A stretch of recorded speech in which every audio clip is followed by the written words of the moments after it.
David is 40.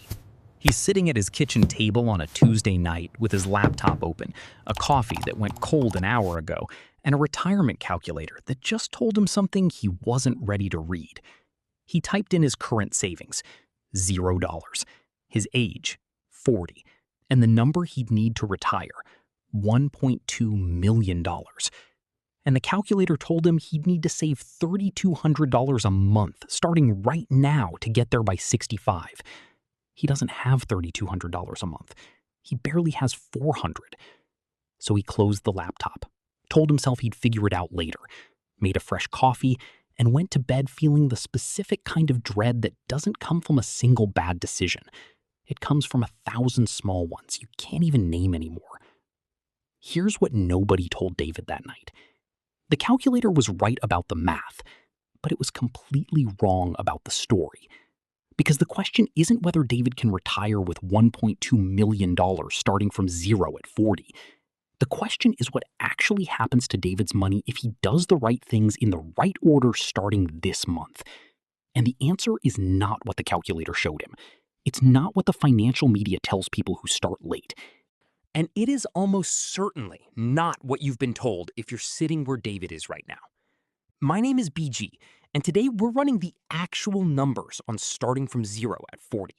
Not the scary version, not the motivational poster version, the honest math. What's actually possible, what it actually requires, and the exact sequence that separates the people who make it from the people who don't. If you're 40 with nothing saved, or you know someone who is, make sure to subscribe, because this is the video that most personal finance channels won't make. Too uncomfortable, too specific, we're making it anyway. Let's get into it. Before we talk about David, let me show you how many Davids there are, because this is not a rare situation. It is the situation for tens of millions of Americans right now, and almost nobody is running the real numbers on it. The median retirement savings for Americans between the ages of 40 and 49 is $93,000. That sounds okay, until you realize the median means half of that group has less than $93,000. And the recommended balance at 40, according to most financial benchmarks, is 3 times your annual salary. For the median American household income of around $75,000, that's $225,000. The median 40-year-old is sitting at less than half of where they're supposed to be. But it gets more specific than that. The Federal Reserve's 2022 survey of consumer finances found that 25% of Americans between 40 and 55 have zero retirement savings. Not behind. Zero. 1 in 4. And here's the thing about that number nobody says out loud. Most of those people are not irresponsible. They are not lazy. They are people who spent their 30s paying off student loans, raising kids, surviving a divorce, recovering from a medical bill, or just trying to stay above water in an economy where the cost of being alive has increased faster than wages for 20 straight years. The zero isn't always a character flaw. Sometimes it's just what happens when the math is stacked against you for a decade and nobody handed you a playbook. But here's where it gets interesting. Because 40 is not the emergency most people think it is. You have, if you retire at 67, 27 years of compounding ahead of you. The market has never, not once in recorded history, failed to deliver positive returns over any 25-year period. Not through the Great Depression, not through 2008, not through any crash or correction or calamity in the last 100 years. 27 years is not starting over. 27 years is a full career of compounding still ahead of you. The problem isn't time. The problem is that nobody ever sits down with a 40-year-old and shows them what their money actually does from here if they do the right things in the right order. So let's do that right now. Let me introduce you to 2 people, David and Christine. Both 40, both starting with zero. Same city, same household income of $72,000 a year. David closes the laptop and keeps living the way he's been living. Not recklessly, just without a plan. He saves what's left at the end of the month, which some months is $200 and some months is nothing, and he tells himself he'll get serious when things settle down. Christine opens a different calculator. Not the scary one, the one that shows her what actually happens to consistent money over time. She makes 3 decisions in the first 30 days, and then she largely leaves them alone. By 65, Christine has $847,000. David has $41,000. Same income, same starting point, same city, same age. $806,000 gap. Not from a stock tip, not from a side hustle, not from a lucky investment or an inheritance or a windfall. From 3 decisions made at age 40 that compounded quietly for 25 years, while both of them just kept living their lives. Here's what Christine did. Decision 1. She found the match and maxed it before anything else. Christine's employer offers a 4% 401k match. She had never contributed anything because she kept meaning to figure out the form. The first week, she set her contribution to 6% of her salary. The employer matched 4%. Combined, $7,200 a year going into a tax-advantaged account before the IRS touches a dollar of it. That match, the 4% her employer contributes, is a 67% instant return on her own 4% contribution. No index fund, no stock, no investment product on earth offers a 67% guaranteed return the moment you commit. And yet, according to Vanguard's 2024 How America Saves report, 27% of eligible employees don't contribute enough to get their full employer match. They are leaving free money on the table every single paycheck. At Christine's salary, leaving that match on the table costs her $2,880 a year. Over 25 years at 10%, that uncollected match alone compounds to $315,000. She collected it. David didn't. That's the first $315,000 of the gap. Decision 2. She opened a Roth IRA and automated $200 a month into it. $200 a month? That's $6.50 a day, the price of a coffee and a tip. Christine redirected what she was spending on 3 subscriptions she hadn't opened since last spring and set up an automatic transfer to a Roth IRA invested in a single low-cost S&P 500 index fund on the same day she got paid. She never sees the money. Her account just grows. $200 a month at 10% over 25 years. Year 5, $15,500. Year 10, $41,000. Year 20, $152,000. Year 25, $265,000. She contributed $60,000 of her own money. The market added $205,000. She didn't earn that $205,000. She just didn't interrupt it. And because it's in a Roth IRA, every dollar of that $265,000 comes out completely tax-free at 65. The IRS gets nothing. David meant to open a Roth IRA. He has 7 browser tabs about it open on his laptop right now. He just hasn't gotten around to filling out the form. The cost of 7 open tabs and no action? Approximately $265,000. Decision 3. She stopped upgrading the car. Christine was 3 months away from paying off her car when she made these decisions. Her payment was $480 a month. She decided she would keep driving that car until it gave up on her entirely. Modern vehicles last 200,000 to 300,000 miles with basic maintenance. Hers had 67,000. When the payment ended, she added $300 of that $480 to her index fund contributions and used $180 to build a car replacement fund. The $300 redirected to investments at 10% over 22 years, the years left after she paid it off, compounds to $335,000. The $180 to the car fund. After 8 years, she has $20,000 cash. She buys her next car outright. The loan never starts again. The compounding never stops. David paid off his car and celebrated for about 6 weeks before the lease on a newer one started. He is now paying $560 a month for a car that will be worth $14,000 in 4 years on a loan that lasts 6. The difference between Christine's $300 redirect and David's new $560 lease is $860 a month going in opposite directions. On one side, compounding. On the other, depreciation and interest payments to a lender who does not care about David's retirement.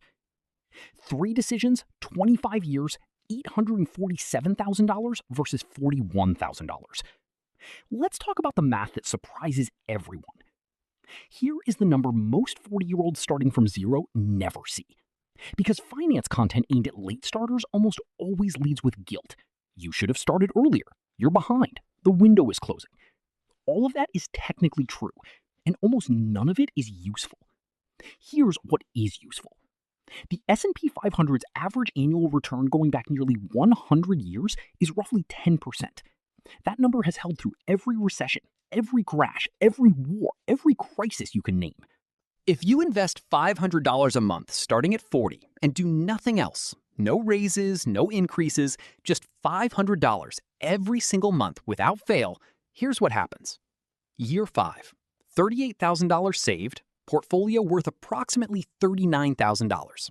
Year 10, $76,000 saved, portfolio worth approximately $102,000. Year 15, $114,000 saved, portfolio worth approximately $209,000.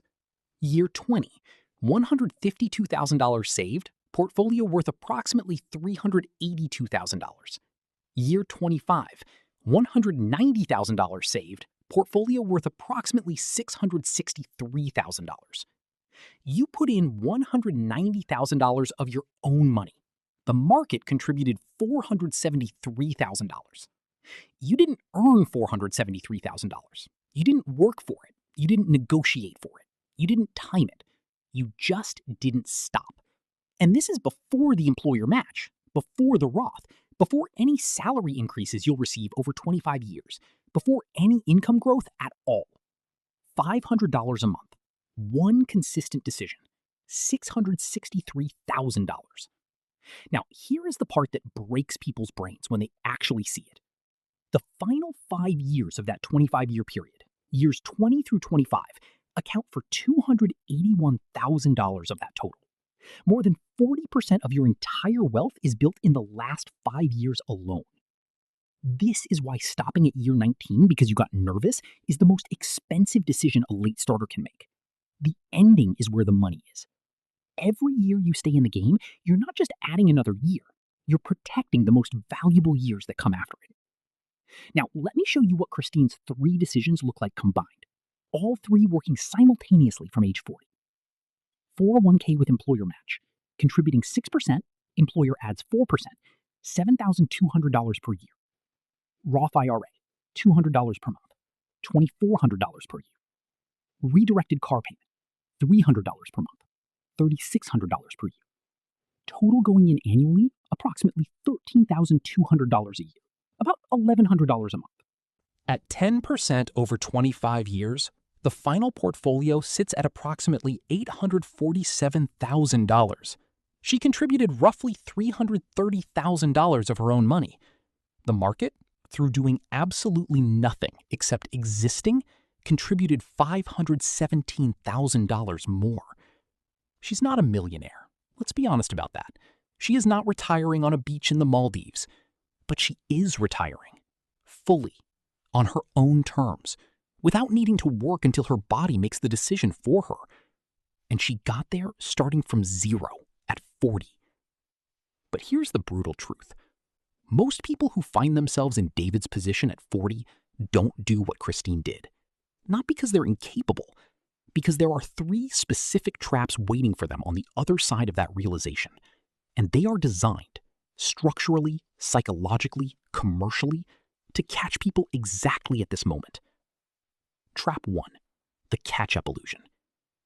The IRS allows people over 50 to make catch-up contributions, an extra $7,500 a year in their 401k above the standard limit.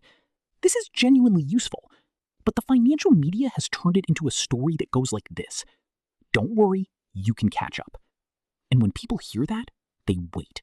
They wait until 50 to start because they think the catch-up provision is the solution rather than a supplement to starting now. Starting at 50 with catch-up contributions instead of starting at 40 with regular contributions costs you 10 years of compounding.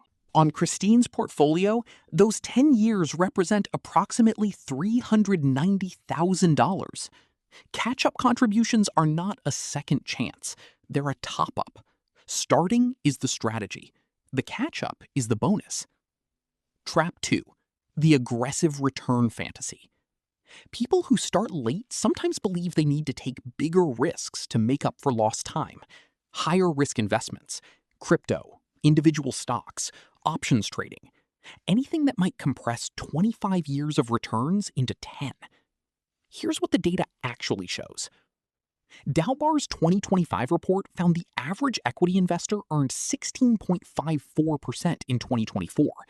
The S&P 500 returned 25.02% that same year. Investors underperformed the index by 8.5 percentage points, not because the market was unfair, because the average investor reacted to it, checked it too often, sold when it dropped, bought back in after it recovered, felt smart about a decision that cost them a decade of quiet compounding. The person who tried to outthink the market to make up for starting late almost always ends up further behind than the person who just bought the boring index fund and left it alone. You don't need better returns to recover from a late start. You need better consistency. Those are not the same thing. And chasing one while abandoning the other is the most expensive mistake a 40-year-old starting from zero can make. Trap 3. The lifestyle math nobody runs. There's a version of starting over at 40 where the income goes up. Promotion, job change, side income. And instead of redirecting the increase, it immediately gets absorbed. Nicer apartment, updated car, more consistent restaurants, a wardrobe refresh that feels justified after years of not spending. None of it dramatic, all of it quiet, and all of it compounding in the wrong direction. A $10,000 raise at 40, half invested immediately and left alone for 25 years at 10%, is approximately $177,000 at 65. That same $10,000 absorbed entirely into lifestyle is $0 at 65, and a spending baseline that now requires more income every year just to maintain. Every raise you receive between 40 and 65 is either a compounding asset or a lifestyle upgrade. It cannot be both. And most people, without a specific decision made in advance, let it become the latter by default, not by choice. Okay, here is the actual sequence, not the motivational version, the operational one. Step 1, get the free money first, this week, not next month. Log into your HR portal, find the 401k enrollment, contribute at minimum, whatever percentage unlocks your full employer match. If your employer matches 4%, you contribute 4%. If they match 6%, you contribute 6%. Do not invest a single dollar anywhere else until you have captured 100% of the employer match. Nothing on earth offers a better guaranteed return than that match in the first year. Nothing. This takes about 11 minutes. It is the highest return per minute of any financial action available to you right now. Step 2, build the floor before you build the ceiling. Before you open a brokerage account, before you increase your 401k above the match, before you think about anything else, you need a $1,000 emergency fund in a high-yield savings account. Call it a deductible fund. Call it a firewall. Call it whatever makes it feel real. The average high-yield savings account right now is paying between 4.5% and 5%. Your money's not just sitting there losing to inflation. It's working while it waits. Without this, the first unexpected expense, a car repair, a medical bill, a broken appliance, goes on a credit card at 22% interest. And that credit card balance becomes the reason the investment contribution gets paused next month and the month after. The emergency fund isn't a sacrifice. It's the protection that keeps the strategy intact when real life shows up, which it will. Step 3, open the Roth IRA. Start with whatever you can. Automate it. If you qualify, single filers under $146,000 in 2024, married under $230,000, open a Roth IRA. Fidelity, Vanguard, Schwab, any of the major custodians. Takes about 15 minutes. Choose one investment, a total market index fund or an S&P 500 index fund. Set up automatic monthly contributions on the same day you get paid. It does not matter if it's $50 a month or $500. What matters is that it is automatic, it happens before your brain has access to the money, and you do not touch it. The Roth's superpower is tax-free growth. Every dollar Christine put in comes out at 65 completely tax-free. The IRS taxed her income when she earned it. They never touch it again. That tax-free status on $265,000 of growth is worth, at a 22% tax bracket, approximately $58,000 in real money that she keeps and the government doesn't. Step 4. Run the debt avalanche on anything above 7%. Any debt with an interest rate above 7% is mathematically beating the stock market in reverse. Paying it off is a guaranteed return equal to the interest rate. Credit card at 22%, paying that off is a 22% guaranteed return. The S&P 500 has never consistently guaranteed 22% annually. Eliminating that debt does. List every debt.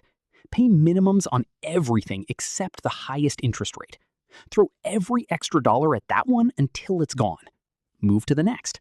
This is the debt avalanche. It is not exciting. It is the fastest mathematical path through consumer debt, and it works. Step 5. When the debt is clear, increase contributions systematically. Every raise, every bonus, every debt that disappears. Redirect a minimum of 50% of the freed cash to investments before your lifestyle learns it exists. Your lifestyle will adapt to whatever is left. It always does. The behavioral research on this is unambiguous. Hedonic adaptation means your brain converts almost any new income level into normal within 90 days. The trick is to commit the redirection before the first paycheck arrives. Your lifestyle never learns what it was supposed to get. It can't miss what it never had. Let me close with something that has nothing to do with the math, because the math is the easy part of this conversation. The harder part is what it actually feels like to be 40, with nothing saved, in a culture that has decided your net worth is a moral statement about your choices. It isn't. It is a number. It is a starting point, and it has exactly as much power over the next 25 years of your life as you decide to give it. Ronald Reed was a janitor, a gas station attendant for 25 years. He drove a used car and held his jacket shut with a safety pin because it was fraying. When he died, he left $8 million to his local hospital and library. He didn't start with $8 million. He didn't inherit it. He didn't find the thing. He just bought shares in companies he understood and then did almost nothing for decades while compounding handled the heavy lifting. He is not an outlier. He is what consistent behavior over a long enough timeline produces regardless of the starting point. The version of you that retires at 65 with real options, not just the hope of working 4 more years, is not built by genius or luck or perfect timing. It is built by the automated transfer you set up this week, the employer match you stop leaving on the table, the car payment you stop restarting, the raise you redirect before your checking account learns about it. That version of you doesn't announce what they're doing. Their car is fine. Their apartment is fine. Their brokerage account is not a topic they bring up at dinner. But one morning in 25 years, they wake up and realize they can actually stop. Not because they got lucky, because they started. At 40, from zero, with a plan that fit on a single page and a calendar that just said, do not stop. David closed the laptop. Christine opened a different one. The calculator showed them the same math. What they did with it was the only thing that ever mattered. If this is the video you needed today, hit the like button. It helps this channel reach more people sitting at that kitchen table right now trying to figure out whether it's too late.